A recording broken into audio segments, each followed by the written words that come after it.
যারা পরিবেশ দূষণ করে তাদের বিরুদ্ধে আমাদের এই অবস্থান।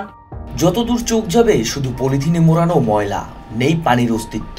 বাসাবাড়ির বর্জ্য পচা গন্ধে এভাবে নাক চেপে বসবাস স্থানীয়দের। প্রথম দেখায় মনে হতে পারে সিটি কর্পোরেশনের ল্যান্ডফিল, কিন্তু না, এটা বুড়িগঙ্গা খাল। ঢাকার বুড়িগঙ্গা নদীর কেরানীগঞ্জের এই খাল দিন দিন সমতল ভূমিতে পরিণত হচ্ছে। এই ময়লা আবর্জনার কারণে খালটা ভরাট হয়ে গেছে। মানুষের সমস্যা, খালটা অনেক সুন্দর ছিল, এখন আর খালটা আর খাল নাই, নদীর পানি এখানে ঢুকতে পারে না।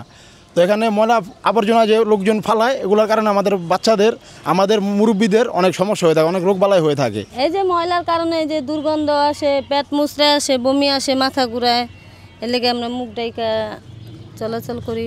খাল পরিষ্কার চাই, খাল আগের মতন চাই, এদিকে একটা ব্রিজ চাই। Walton Washing Machine, simplifying life with hassle-free washing. স্থানীয় বাসিন্দাদের দূষণে পানির অস্তিত্ব হারিয়েছে বছর কয়েক আগে।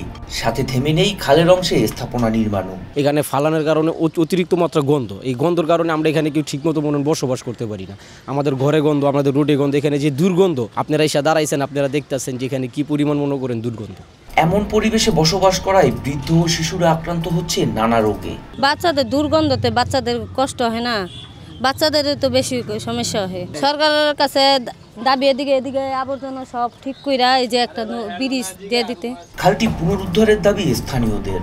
মানে খাল যদি আবার খনন করে পরিষ্কার করে দেয় তাহলে সবার জন্য ভালো হবে। মানে আমরা রয়ে গেছে এখানে, সহ্য হয়ে গেছে, মাঝে মধ্যে যারা নতুন আসে তারা তো অবস্থাই খারাপ। বুড়িগঙ্গার এই শাখা খালটি উদ্ধার করে পরিবেশ রক্ষার পাশাপাশি নদী কেন্দ্রিক অর্থনীতি পুনরুজ্জীবিত হবে, এমনটাই প্রত্যাশা এলাকাবাসীর।